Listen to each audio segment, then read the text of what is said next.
thing you're gonna learn about this car is to hold the gear you're in. The M340, the torque died down so much so that it's always good to just keep the RPMs kind of low so you shift a lot. But this, you can drag the RPMs out.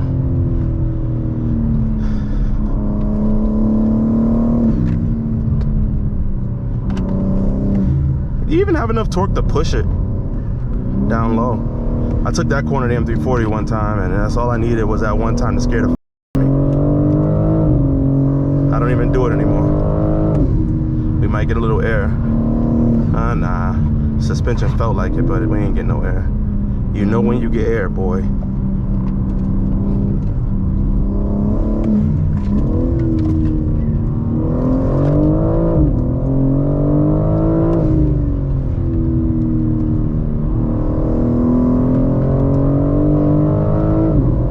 Suspension settled real nice. I got a car in front of me. I just got a little glimpse of him, so I'm gonna take it easy. Here we go. So here we are. Here we have my fully clean 2022 BMW M4 competition. Shout out to my niece and nephew who helped me get this thing clean. I'm not sure if I'm going to insert some clips of them helping me out, but I just might. I've been getting a lot of hits about this car. Those of you who are waiting for your car, I try my best to provide you guys with content because I know exactly how it is waiting so long and patiently for a car as great as this one. Now, this is not 100% stock. I did some things to it, so for those of you who don't know, I lowered the car, AST springs, keys carbon fiber kit all around, consists of the front lip, the little inlets right here, canards, the side sticky, I would say side vent attachments. I got the half, they come in whole. The side skirt, the aggressive one, same thing for the rear spat, I call it, or splitter, whatever you want to call it, side splitter. Carbon fiber diffuser, which these are two separate parts, or three separate parts right here. This does not get removed, but the diffuser just a little bit more aggressive. Now there are different versions of these. You guys could check out Keys Motorsports for the different versions of carbons. There are some that aren't so aggressive down here, and there's more aggressive diffuser that kind of kinks to the side. Now under the hood, performance or power, whatever you want to call it, I went ahead and threw on the MST intakes, also provided by Keys Motorsports. Shout out to those guys. Log on, check out if you guys want anything on your car. But that's pretty much it. Oh wow, you don't even see those a lot. The 640 GT. That thing's more rare than this. But yeah, anyway, back to the story. Boom. I'll get the camera set up on a GoPro and go for a little drive. Right after I show you guys the interior of the car. So I spec'd mine out with Fiona Red. To be honest, BMW is notorious for their crappy quality leather or their crappy durability for their cars. This one is no exception. Spots you might need to worry about, same spots if you guys own BMWs, right here where your elbow goes. You can tell it's a little bit worn out. I'll get that for you guys. Obviously on the door handle right here where you push and pull, open and close. Just be mindful not to hit that when you get out of the car, especially with the carbon bucket seats. It might be a little bit different or difficult. You'll get the hang of it. I go back to the other side where I went out with this girl and I guess her heel or something scuffed. If you could tell, she was getting out the car, and I think the little bit of her heel snagged onto it. Nothing crazy, just a little scuff, but there's something you have to be aware of because they do come out a little bit more than you would expect. And getting out of the car with the carbon bucket seats, you know, a little bit more difficult. That being said, this right here is a extremely, I guess, I don't know, difficult wear spot or noticeable wear spot, along with this right here. Just getting in and out of the car, you gotta figure out a technique and perfect it. I suggest putting some sort of protection on these things if you want the seat to stay pristine. Same here. I got a little tear right here, and look like some sweat spots, you know. But other than that, I mean, it's doing pretty well. Center console as well. Just, you know, expect these things to get worn down a little bit. You can see right here. Steering wheel, I've actually gotten lucky on a lot of my BMWs, but for these cars, especially if you drive them like I drive them, I will recommend you snag yourself some gloves like I did right here. Now these are Harbor Freight gloves, nothing too crazy, but I notice when I drive aggressively, my palms tend to sweat, and these right here help out a lot, and I'm pretty sure they preserve the leather on the steering wheel as well, because you guys know how BMWs can look over time. This thing will look like straight up shiny black paint, almost as black as this right here. What's up, man? I like your car, brother. Thank you, man. Carbon fiber looks beautiful back here, but back seats don't really get touched at all. I've had nobody sit in the back except for me, and I'll tell you, headroom ain't the best. For you G82 guys who are looking at getting M4 and you want full-size grown adults in the trunk, you can see it has a little indent for the head, but it's like right here. So if I'm sitting like this, I'm good. But when you want to sit back, which I don't even understand how BMW did this, you can't. It's like I gotta slouch like this. I sit like this, sitting back for probably like 5 to 10 minutes before I'm out of it. Sitting up like this, I think if you had a pillow or something maybe to kind of, you know, I'm good. But I probably could only sit like this. Let me put the seat back to how I sit, which is, oh no, this is crazy. Yeah, it ain't gonna work, so. This is how I sit, which it actually stopped before it went to that little safety thing. I can sit like this. I can sit like this for about 30 minutes tops. 30 minutes tops. As long as we roll in, we got somewhere to go, I'm good to go. It's a little bit uncomfortable back here, we'll be honest with you. My legs can't go anywhere, but they don't feel as bad. I just feel more claustrophobic because this stuff up here, you know. So, oh, pop this little tag. Goes up, getting in and out could be a little bit difficult. Yeah, you got no leg room right here. So I haven't figured out a way to get out of the back yet. I'm just gonna hold this foot out as like a guide. And kinda, you know, now holding the camera does make it worse, but kinda like, there's nothing to hold on to, but I got like this, kinda. I don't know if you guys even see it, but it's like, whew, I don't recommend that for anybody. Another big concern that some of you guys may have, the grill. I got 5,000 miles. These things right here, there's some protection up here. If you look through, down here, there's like none. Same for in here, if you guys can see in there. They do have a little bit of protection, but over time I can see, you guys can see in there, over time I can see it being clogged up with like leaves and stuff, and you know, you gotta get that stuff cleaned out or else it'll, you know, hinder things like that. Those vents are see-through, you don't have any problems with those.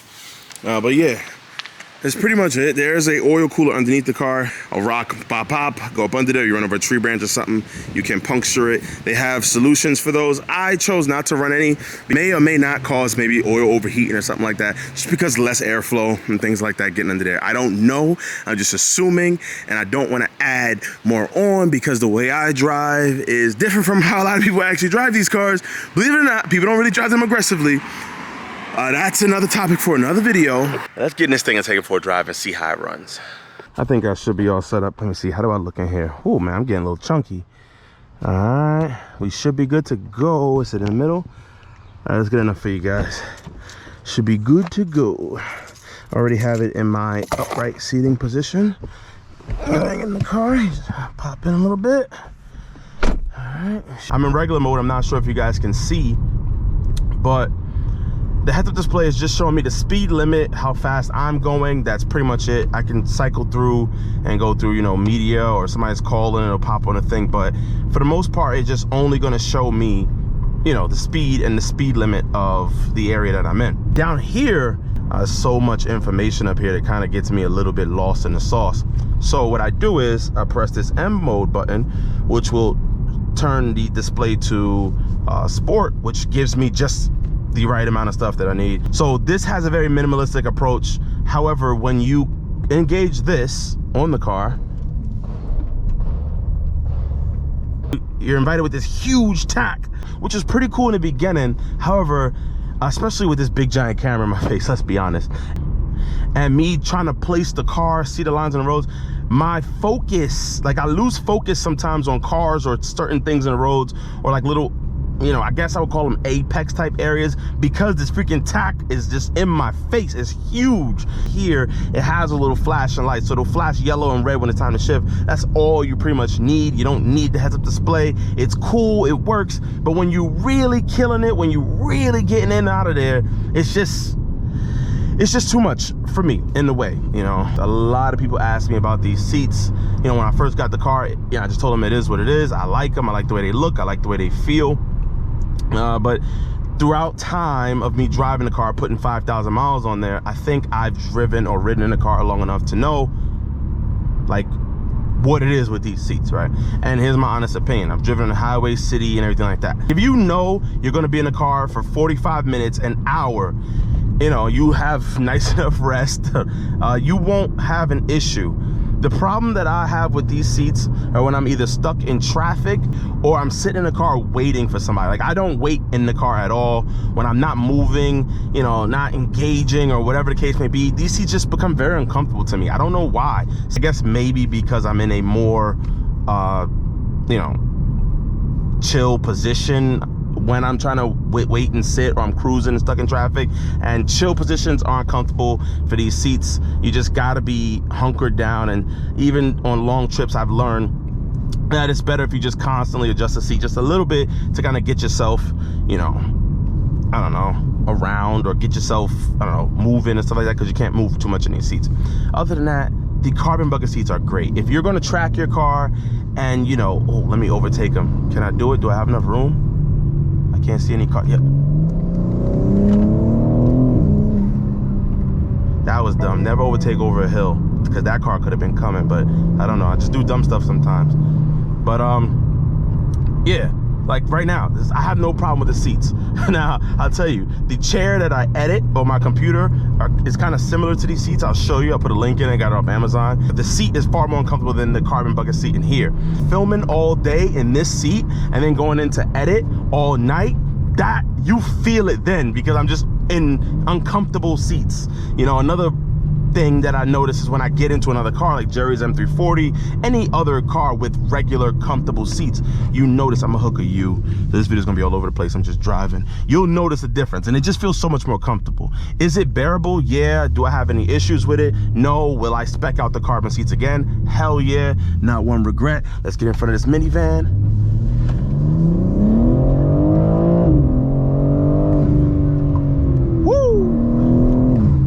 I love hilly roads. A little bit skeptical of them because they're very, oh, okay, the suspension, I would have thought it bottom out right there, but yeah, man, they're good. If you know you want these seats, or you know what comes with it, buy them. It's not that serious. If you want comfortability, then don't get them. But I love them. They are far more uncomfortable than the comfort version of the seats, but I have no issue with them, you know?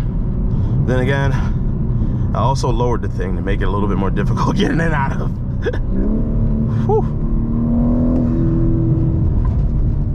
So while we're talking, and I'm kind of got the car cranked up a little bit, I press the M1, open up the exhaust flaps, take this thing for a little drive. I'm gonna get into the exhaust, or first the intake.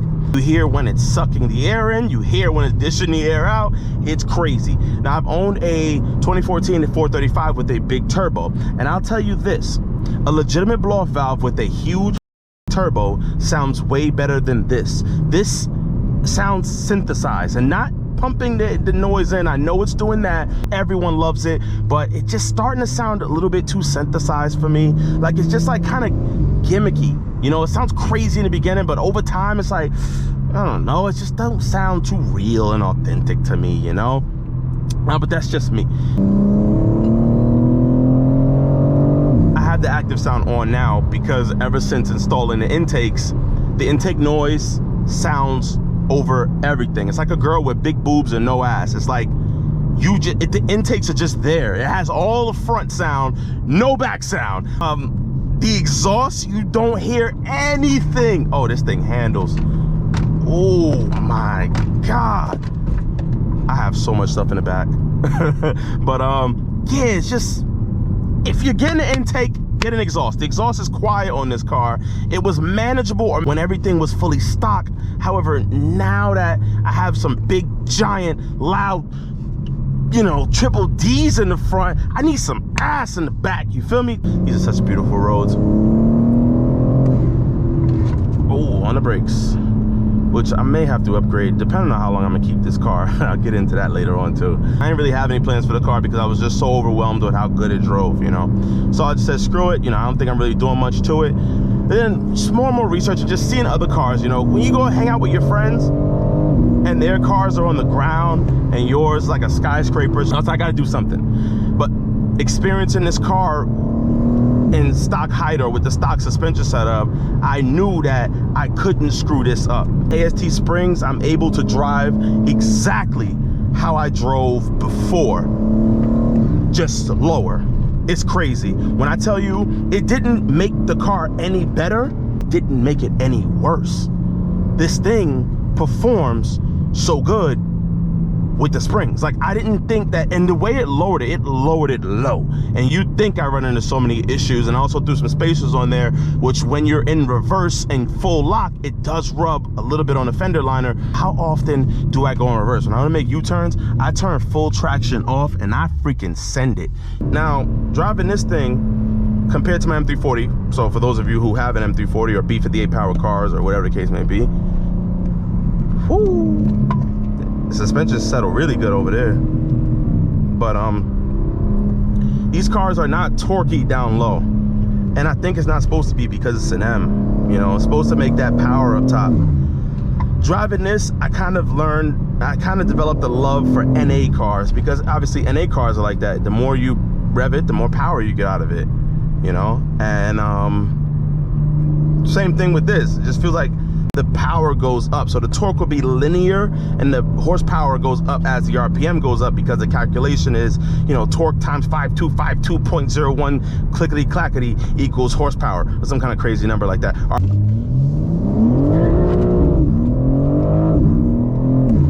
It needs a ton. Like my M340, spinning the tire on the turn was like super duper easy, because it had, the torque curve was like crazy in the beginning, and then it started to die off. So it was like it had perfect amounts of power to rip the tires off, and then when the torque fell down low, you know, it just wasn't a big deal because the tires were already in the midst of being blown off. And it's super dope because it's easier on a drivetrain, you know, torque down low when a car's really not spinning or moving, that force to push it, that's what snaps and breaks everything, and you're good.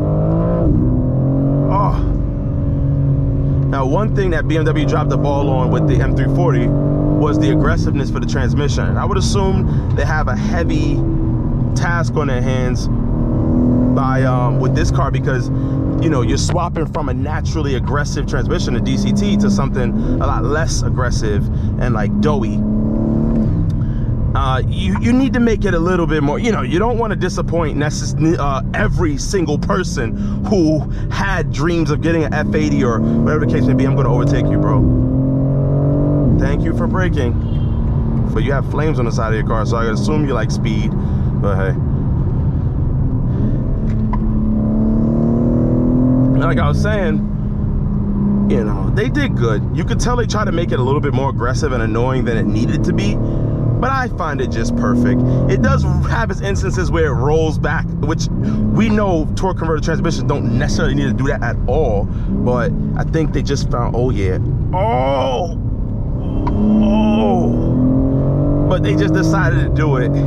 And I love this thing. I drive it all the time in like the aggressive shift mode, unless it's inefficient, because I don't want it to be too doughy. Sometimes the gear would shift in the M340 and you wouldn't even know it's in the next gear. It'd feel like CVT-ish a little bit. This thing, you feel it every time. What does my mom want?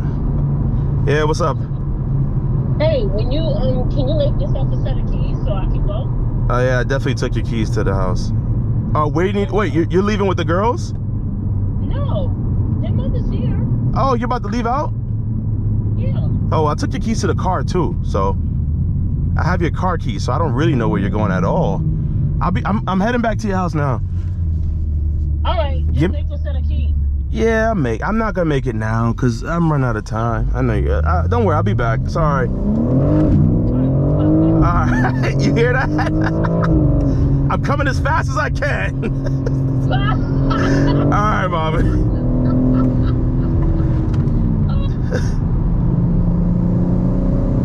Yeah, never had any keys made.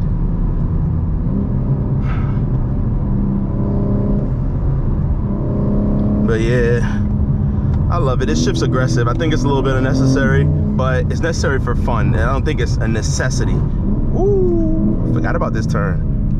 I did. Oh, this thing just glides though.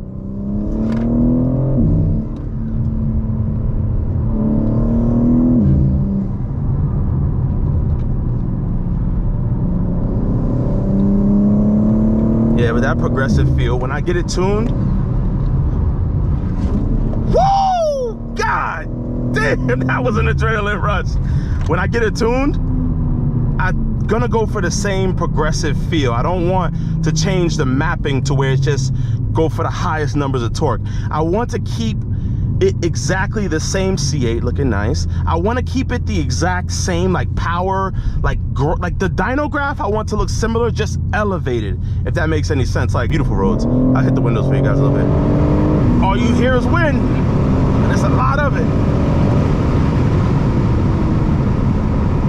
Woo! I got a car in front of me. I just got a little glimpse of him, so I'm gonna take it easy. Here we go.